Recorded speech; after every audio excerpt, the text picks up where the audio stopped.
Advertisers are using Flowcode to enable their real-world touch points. The economy is 81% in the real world, and it's 19% in the digital landscape, which always surprises people. But when you look at the massive amount of transactions and interactions that happen with consumers in the real world, Flowcode basically brings software to touch points in the real world that helps brands and consumers connect. Our mission statement is instantly connect fans and brands in the real world. And that's how they use us. So if you're the NBA, they will put NBA Flowcodes up at all the arenas around games, NBA Dubai, NBA China, and we help them basically create fan interactions for people's phones in those locations. So it works like the internet does, but it works in the real world. Great. Well, Tim, I know that Flowcode is generally known for QR codes, custom QR codes for brands, but there's a lot more than that. And so you're moving a lot more into broader data and identity solutions. Tell us a bit more. Yeah, Flowcode, when we started working in the real world, one of the things we realized is at first our partners wanted to just enable their touch points, and the average Fortune 500 company has about 14 major touch points between digital and real world. And 4 or 5 of them they do a great job at in the digital landscape. In the real world, many of them are untouched.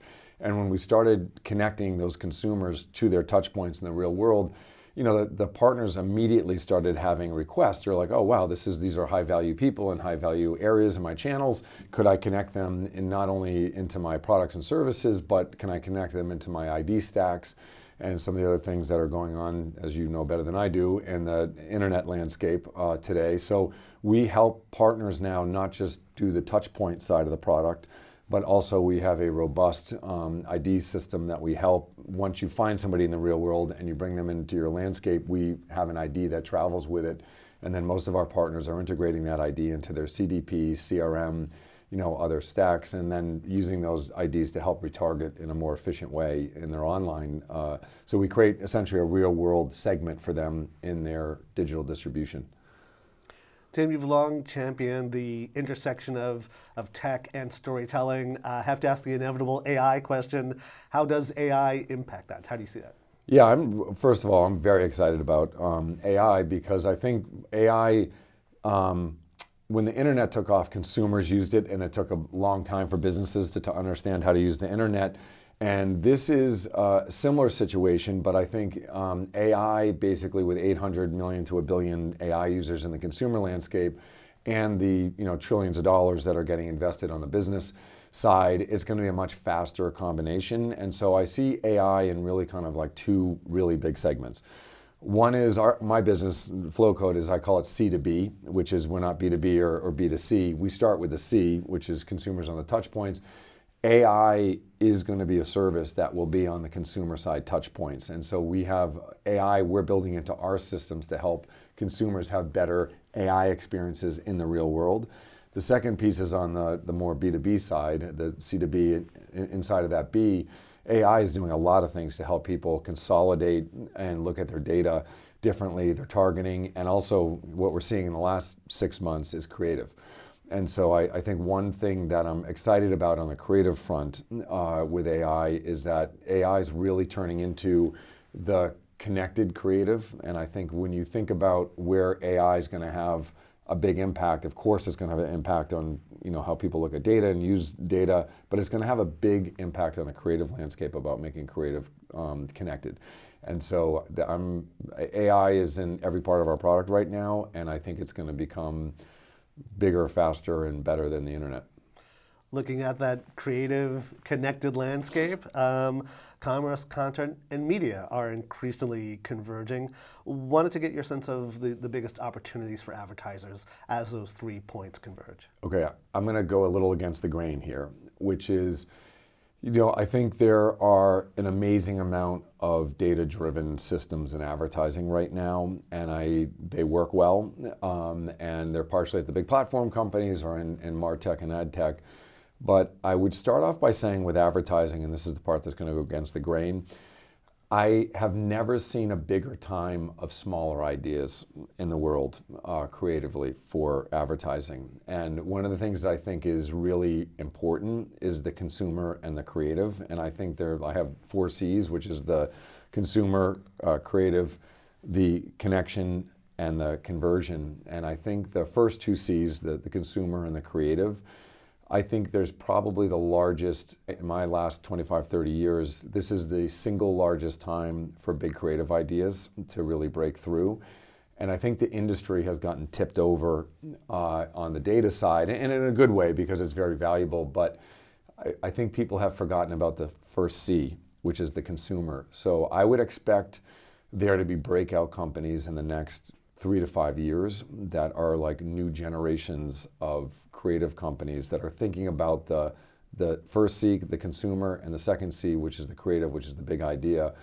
And I'm very hopeful that we will see a new generation of creative coming across both AI and the internet. But right now, I think that we're back-end heavy, and we need to go front-end heavy. And so if you want an area of opportunity, creative is the place where I think there's a huge opportunity. Well, creative and big ideas are one thing, but the fundamental for publishers and advertisers is trust. We live in a pretty much permanently fragmented media landscape. How do publishers and advertisers rebuild that trust? Yeah, I think one thing with the trust in content and the internet and marketing, one thing that has changed a lot, especially in the last 5 years, is every human being is getting single-serve content. So I had an experience where my daughter broke her phone and she wanted to use my phone, so she took my phone for a few hours. She loaded all her services on the phone, and one of the things I compared is I have a 20-year-old daughter and a 22-year-old daughter who all they have very similar interests and patterns and things. So when I saw my daughter's stuff on my phone, my 20-year-old, and I compared it to my 22-year-old, they actually had very different experiences, same topics, different content and different marketing coming in. And so I think as a single-serve society right now, the trust factor actually has to come from those single-served environments. And I think over time, getting to that trust level again is going to require actually, I think, more transparency on the front end of why did I get this content? Why did I get this marketing? And I think brands especially are under leveraging their ability to actually tell consumers why we're serving you these things. And you know, when you're on the internet or social, you don't really understand that right now. But if you want to have trust, I think the first thing with trust is transparency. And if you have a consumer that doesn't transparently understand and know why they're getting the things that they're getting, I think there's another open space for innovation is trust stamps and transparency stamps on content and on marketing. And by the way, I would also say just quickly on content, it's a huge opportunity for the media companies, whether it's new media or traditional media, to put more trust stamps on things. Aside from media fragmentation, the loss of signals, the confusion about what signals are valuable is another kind of hallmark of advertising and media right now. What does the next generation of audience targeting look like with all that noise around signals? I'll tell you, we just did a marketing campaign at Flowcode. So every morning I see all of the channels we're running, all the data we have.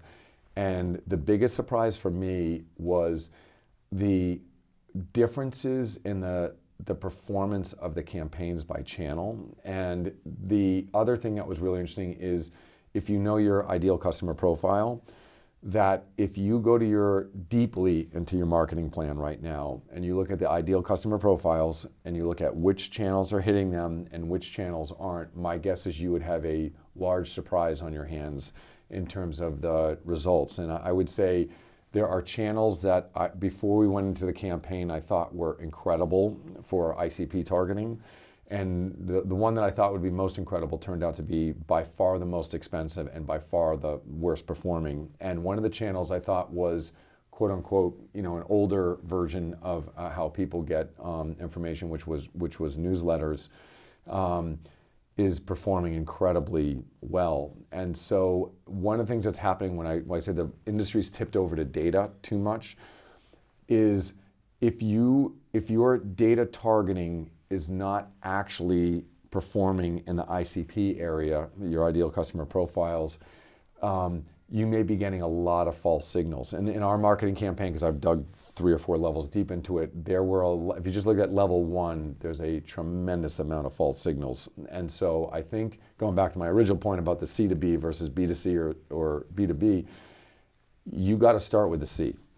Things don't grow unless the C is growing, and I think that is super important. And I would say we've learned a lot of lessons at Flowcode, and it's nice to see our own campaigns mirror the lessons that we've been seeing in the market.